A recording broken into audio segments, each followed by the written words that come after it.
a little bit further back, I can stand up behind the podium and show you where. You might have to walk through one of the book aisles there, or over here carefully. So probably like right around here would be great. Yeah, and then the speakers will stand right up here in front of them. Okay. So just right around here if you could. If you're comfortable standing up here with that. Yeah. Perfect. Stand up here. Feel free to stand up here. From my big old binder, but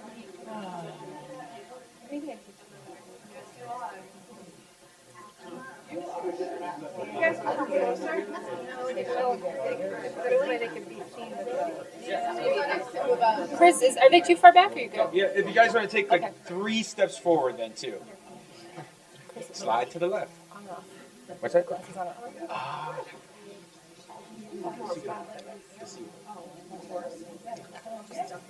Are you okay? Yeah, I am. The font is big enough. I'm like, okay, I can do this.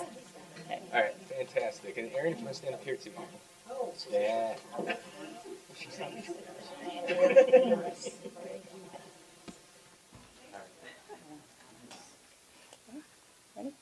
All right, well, good afternoon, everyone.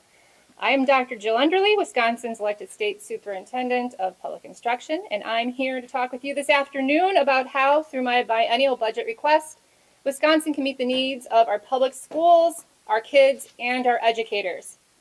I'd like to start off today by first acknowledging that today is Veterans Day, and I was thankful to be able to attend this morning's assembly in the state capitol honoring those who've served. I think we can all agree that honoring the sacrifice and service of our American military veterans is something that can unite us as a people. Our freedom depends on those who serve. Today we honor and thank all educators and staff, past and present, who are veterans. You make our Wisconsin schools better for your courage, sacrifice, and service. So thank you. In the next few minutes, I will lay out how Wisconsin can help our public schools meet the very real challenges they face, brought on by years of underfunding by the Wisconsin State Legislature. I will be calling for significant investments in our next biennial state budget cycle, and I'd like to take a moment and give us all some context. First, a word about process. The DPI's budget requests were formulated after many months of conversations with educational leaders at schools and in districts across our state. After we submit our detailed request, the governor and his staff will go through and assess and prioritize the items and numbers that they support, and he will then introduce a 2-year budget to legislators early next year. The legislature will then debate and then come up with a finalized budget, which covers the period from July of 2025 to June of 2027, which they will send to the governor for his signature or his veto. That's a very simplified overview of the process, but it's important that we communicate this clearly to Wisconsinites because we know you're busy with your own lives, and it can be easy to lose sight of exactly how these things work. So again, I'm proposing a budget, but it's up to the governor and the legislature to make these decisions, which local schools and local communities then have to live with.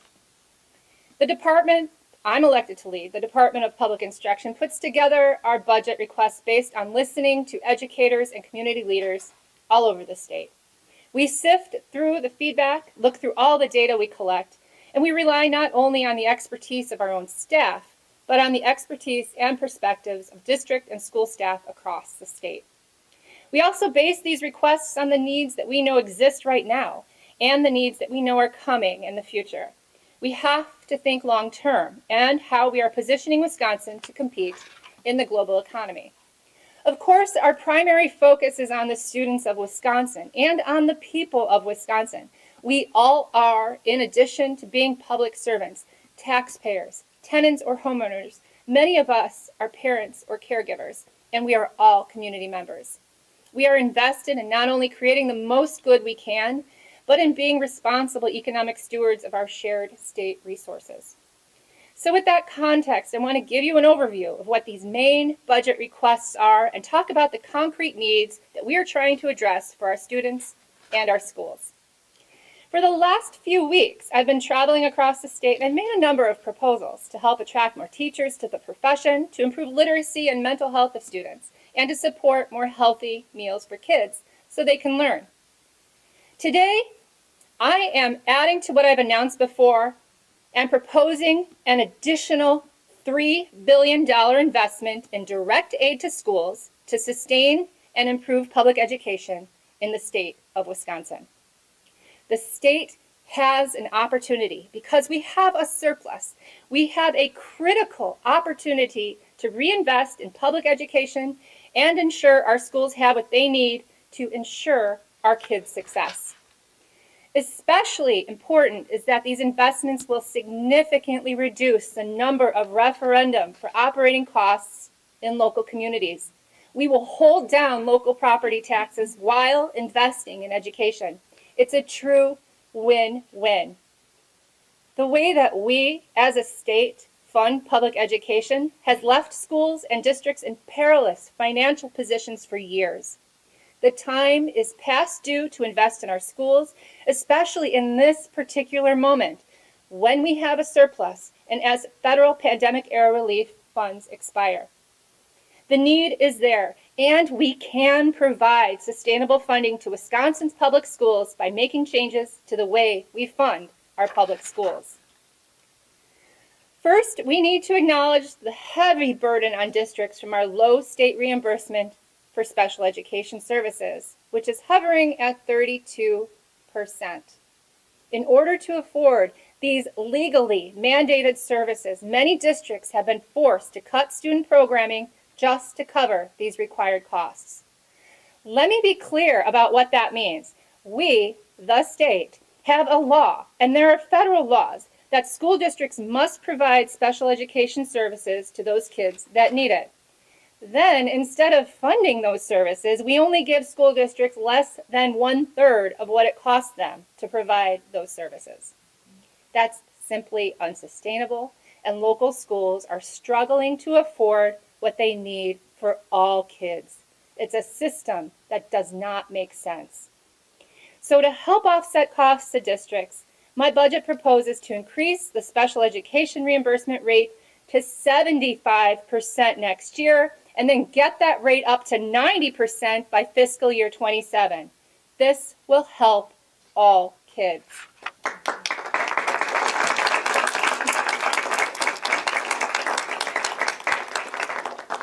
A few years ago, the Legislative Bipartisan Blue Ribbon Commission recommended raising the special education reimbursement rate significantly to help fix the special education funding gap.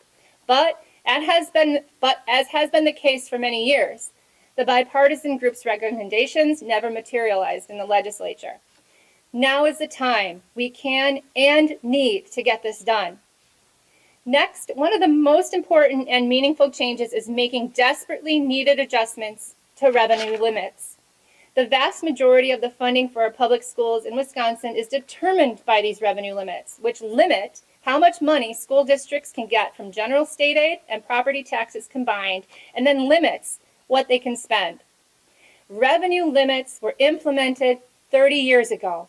The initial purpose was to limit property taxes, and the formula to figure out what these revenue limits would be was tied to inflation at first. But about 15 years ago, the state stopped indexing revenue limits to inflation, and that has contributed to a significant funding gap, causing school districts to struggle to cover even basic operating costs. And as the costs of educating kids continues to rise, these revenue limits have prevented schools from meeting the growing needs of their communities. Look, we need to fix Wisconsin's outdated school finance system, which is based in part on decade-old formulas that were never intended to adequately fund schools. The formula no longer reflects the needs and realities of our school districts and schools. The deficits which have ensued have caused more and more districts to rely on referendums to make ends meet. This is a first step, but not the last step in starting to fix the formula. My budget proposal allows school funding to catch up to where it needs to be. The first step is simply increase these limits, and then we provide enough state funding to limit property taxes from rising too much. I am proposing a per-pupil revenue limit adjustment of $425 in fiscal year 26, and then restoring the indexing of revenue limits to inflation. At the same time, we will limit property tax increases by increasing state general aid to offset the impact on property tax payers. So under this plan, property tax increases due to the revenue limit adjustment will be limited to an average of 1.5% over the biennium. In addition, we will expand per pupil categorical aid program payments by $100 over the next 2 fiscal years, and will also provide a 20% bump for those students in poverty. All in all, this program and this proposal represents a $3 billion plus investment in our public schools. I am also proposing needed funding increases in several other programs, bringing the total investment to our K-12 schools to $4 billion over the next 2 years. It's what our kids deserve. It's what local taxpayers deserve, so districts are not forced to go to referendum for operating costs. And it's the responsible thing to do. The budget priorities I am announcing today are in addition to individual program requests, which have been outlined over the previous weeks. In addition to what I'm announcing today, my budget request proposes funding to provide universal school meals so no child is hungry and all children are ready to learn, to help school districts recruit and retain teachers and address staffing challenges, to support youth mental health in innovative ways, and to help every child learn to read so that they can read to learn. The bottom line is this: if we want our communities and our state to move forward, we can and must invest in public education. It really is that simple. The proposals outlined in my budget represent the most straightforward, tried and true, transparent ways to meet the needs that are already there, as well as plan for the future. So in order to improve, we must invest. Investing in public schools ensures Wisconsin is a place where kids, their families, our educators, and our communities can thrive. Thank you all for being here and for your help in making sure the people of Wisconsin understand this historic opportunity to support our kids. At this time, I'd like to turn it over to McFarland Superintendent Aaron Tarnitzer, who will speak about what these proposals will mean not only to his district, but to districts across the state. Superintendent.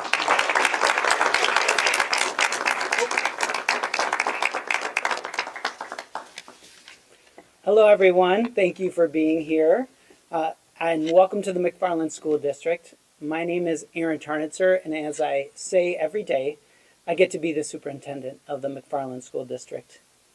Before I begin, I want to acknowledge that today is November 11th. It's a day that we honor and show respect for our veterans and their families. We owe so much to these brave individuals, both here in McFarland and across the country, for their service and sacrifice. We began our day in the district celebrating with veterans, and we're ending our day celebrating with veterans as well in our various buildings.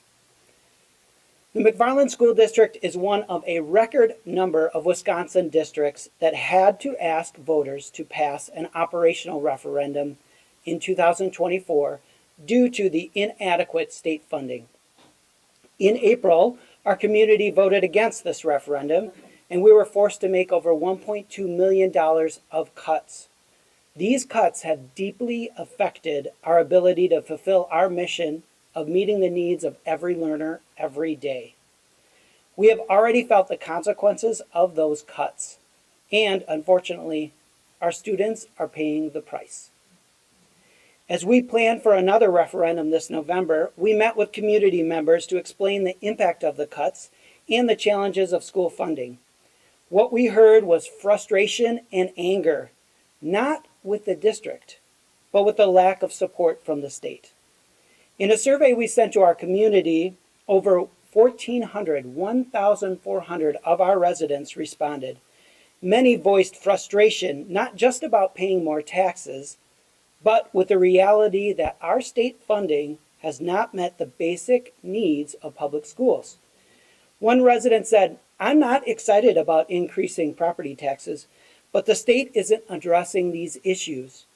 My tax dollars that go toward McFarland schools are well spent, yet the legislature increased state aid for private schools in the last budget, leaving less for public schools." Both supporters and opponents of the referendum pointed to the same underlying problem. State funding is the root cause. We all understand that referendums are only a temporary solution or band-aids. And these band-aids come with a high price. Yet schools are left with little choice but to rely on them. One resident put it perfectly saying, "I won't support another referendum until I see a real plan to address this root cause.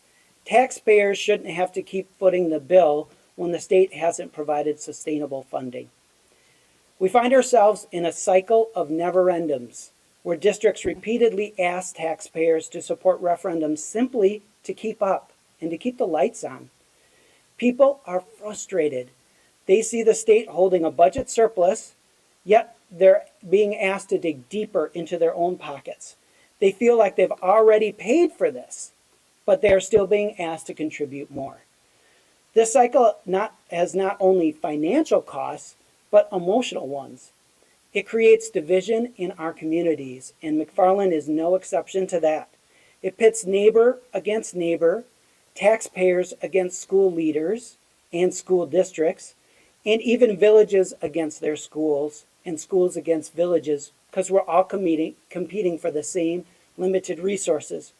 One community member shared their frustration saying, "It seems the state is to blame, but people still accuse the school of mismanaging funds." This distrust, those fractured relationships, they're symptoms of a funding system that clearly is not working. Thankfully, the solutions to this problem aren't a mystery. As you just heard from Dr. Underly, in 2009, the bipartisan Blue Ribbon Commission on School Funding made these recommendations that were simple, practical, and fair. These recommendations had not been implemented, yet they could go a long way to addressing the challenges schools like ours here in McFarland face. 5 years later, I'm here, standing in front of you, urging the legislature to start by implementing these basic changes. Increase funding for special education, tie revenue caps to inflation as we did before 2019, and look at that raise the low revenue ceiling, narrow the gap between districts. It's currently $13,000 between the lowest per student ratio to the highest. Raising special education funding alone would mean significant amount of funds that wouldn't have to come out of our general budget, and that would fund legally required and valuable essential special education services. This change would help offset the 84% increase in special education costs that our district has experienced in the last 15 years. It's time that local taxpayers aren't asked to keep covering a problem that's created at the state level. The quality of a child's education in Wisconsin shouldn't depend on their zip code. Our state superintendent, Dr. Underly, has made this message clear, and I join her in calling on the legislature to enact these solutions. We have the recommendations, we know the impact, and now we need action. Thank you for your attention and for standing with us in support of sustainable future for Wisconsin Public Schools. It is now my pleasure to turn it over to Wisconsin State Senator Kelda Royce.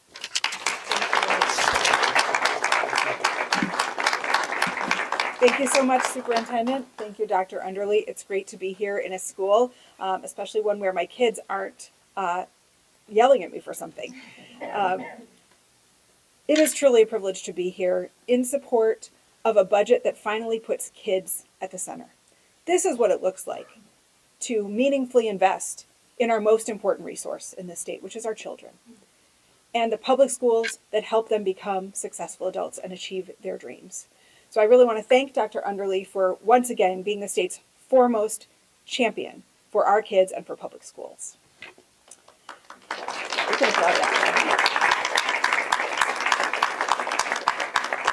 In the Senate, I serve on the Joint Committee on Finance, which is the state's budget writing committee. And I can tell you that it has been extremely frustrating as a graduate of public schools, as a parent of kids in public schools, to see for about 15 years, our schools really put at the very end of the list of priorities when it comes to where we spend our money as a state. And I say this because Wisconsin has always prided itself on education. We are a state that has built its economy because we had great public education over many years that I and folks behind me have benefited from. And unfortunately, kids who entered school after the devastating budget cuts of 2011 have never, throughout their K-12 education, ever gotten an inflationary increase. So what that means is that basically, if you were a kindergartner after those budget cuts in 2011, the schools, on average, were getting less and less revenue, and we're not able to meet your needs. And so our kids have been struggling with that. And certainly there's variation from district to district around the state. But what you can see is in just this last election cycle, a record number of school districts, large ones, small ones, suburban ones, urban ones, rural ones, have one thing in common. And that's that they're going to taxpayers and saying, just to keep the doors open, just to continue providing the services that we need to get money from our local taxpayers because the state's not paying its fair share. And time again, the majority of voters in all of these areas are saying, yes, tax me more because our kids are worth it. The disconnect is happening not in a partisan way, not an urban-rural way. The disconnect is between what voters and the communities want and what's happening in the state capitol.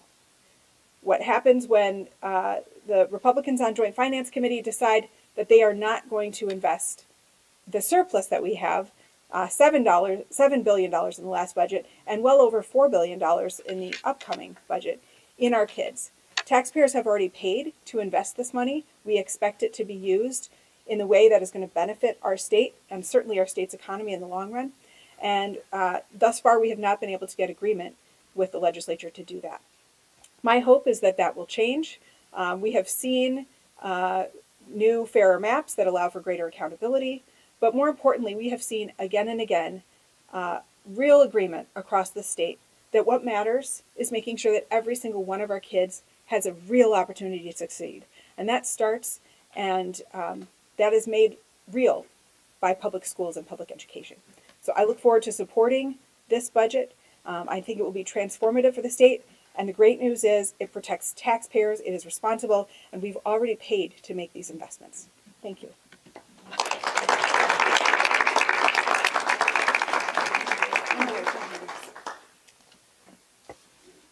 Hi, good afternoon. My name is Megan Miller, and I'm the Legislative Liaison for the Beloit Board of Education. I'm also in my 11th year as a public school teacher here in Wisconsin. I'm also a mom of 3 daughters, and one of whom is a child with special needs. For the next few minutes, I'm going to be talking about legislation and budgets, but first I want to take a moment to just call everyone's focus to what this is all about. We're here today talking about how to make education really work for our kids, right? Particularly our most vulnerable children. And every educator knows that one size does not fit all. And we have a moral imperative and a legal obligation to build systems and practices that meet the needs of every child. Public schools are the only institution that is guaranteed by our state constitution to provide a free and appropriate education to all of our kids. So to that end, I'm here today to express my gratitude and enthusiasm for Dr. Jill Underly's recommendations for our 2025-2027 state budget. And I just want to clap for her.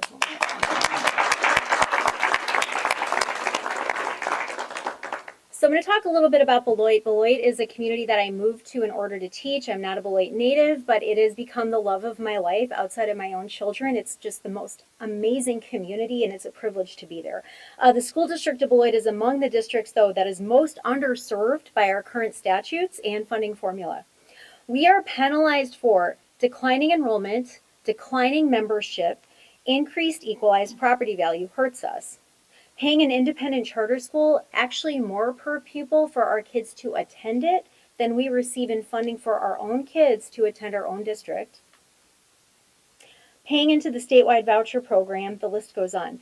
Beloit has had to cut $20.8 million in the last 2 years. So where my 3 kids go to school, they've lived with $20.8 million of cuts these last 2 years. That same time period, our district paid more than $16 million to voucher schools and an independent charter, and just shy of $19 million in unreimbursed special education services. So that's about $35 million. It's daunting to think about the future while also facing the lowest local funding in the state.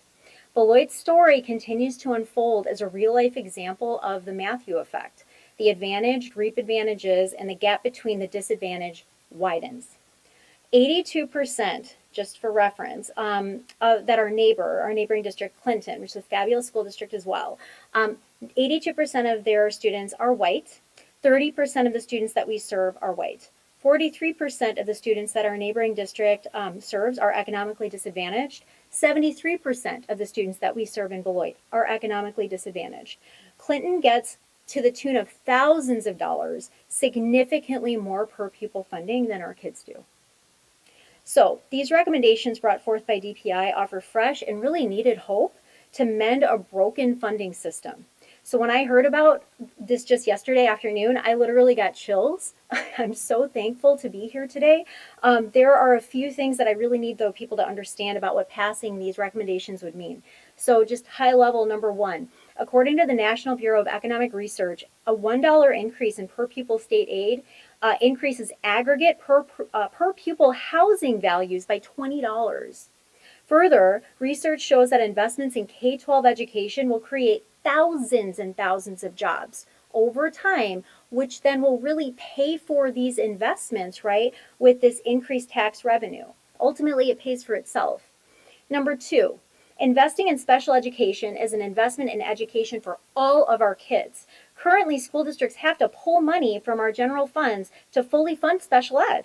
In Beloit this year, we pulled over $9 million from what we pay for all of our kids, right? Just to pay for special education to fill that gap. So that's just shy of 10% of our expenses. Special ed is federally mandated and it has to be, and of course should be, fully funded. But that means that districts have had to pay for these decades of shortfalls from our general funds, which costs all students access to resources. 3, investing in special education alone will not necessarily close gaps, but pairing these direly needed increases in special ed funding with these other increases that Dr. Underly and DPI has proposed absolutely will close gaps. DPI is proposing increases, as you heard already, to the low revenue limit. It will also provide things like more staff, like special education paras, who are living heroes among us, right? We need more of these grown-ups with our kids, and this will help us pay for them. 4, children's brains develop more rapidly in the first 5 years than at any other time in their lives, so fully funding 4K programs will improve learning for children at a critical point in their development. And it's honestly absurd that we're not already treating all-day 4K like we do every other grade level in our school districts, and I'm so thrilled to see that one of these proposals is giving full funding to 4K students in our districts. 5, almost done. This funding will also support the ability for districts to provide improved transitions and placements for students with special needs into post-secondary options in the workforce. 6, operational referendums should not have to exist in a state whose constitution guarantees that public education be as nearly uniform as practicable. So of the 68 districts that asked for operational referendums this last spring, 16 of them would not have even needed to go to the voters to ask had special education reimbursements been to the tune of what Dr. Underly is proposing today. Lastly, I teach in a rural school district, and I live and serve in a diverse community. And I can tell you firsthand that there are unique struggles for all of our kids, especially our kids of color who struggle in high poverty and under-resourced districts. And it honestly breaks my heart to see teachers and districts working so hard to meet their needs and simply not having enough to give our kids. So the bottom line is this: school district spending is driven by student need. However, school funding is not. So again, I am so grateful for DPI's recommendations. I urge our legislature, our governor, to support these recommendations for the state budget, and this will deepen our investment in providing opportunities for every child to have access to the upward mobility and dignity that all people deserve. Thank you so much.